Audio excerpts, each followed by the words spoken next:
Well, good morning, guys. It's Pastor Andy. Today's June the 9th, and we're looking at Psalm 102.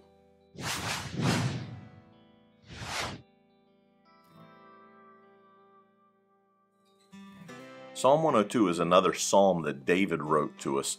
And in this psalm, he talks about how change can affect us and what do we do when things change. And that's a great question for us to ask ourselves today because we live in a world that is in constant change. Even in the last couple of months, it seems like everything in our entire world has changed. So David goes through this psalm and he talks about as we face crisis and change, we have to have three assurances.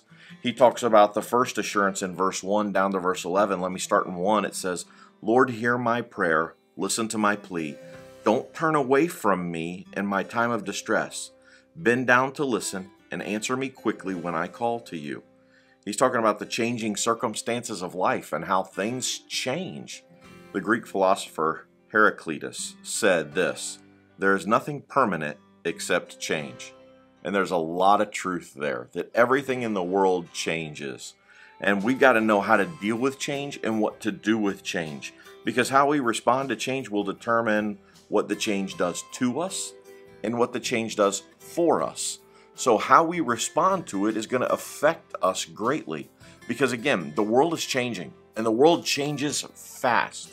David goes through this psalm and talks about how his own life has changed, how his body has changed, how he's getting older. He says in verse 3, "For my days disappear like smoke and my bones burn like red hot coals.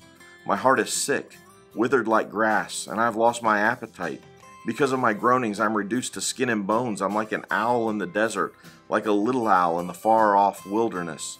I lie awake, lonely as a solitary bird on a roof. My enemies taunt me day after day. They mock me and curse me. I eat ashes for food. My tears run down into my drink. Because of your anger and wrath, you have picked me up and thrown me out. My life passes as swiftly as the evening shadows. I am withering away like grass." You know, David's talking about how his life has changed so much, how he's getting older, and how nothing is the same. So David goes through the beginning here and talks about the changing circumstances of life. But then he changes gears in verse 12 and he says, "But you, O Lord, will sit on your throne forever. Your fame will endure to every generation." He says, yeah, while my life is changing and everything around me is changing, you, God, you never change. So he switches gears to the unchanging covenant God, this covenant that God gave to his people, that there would always be a seed of David, a child of David on the throne, and how God's promise for them was going to last forever, and the nation of Israel.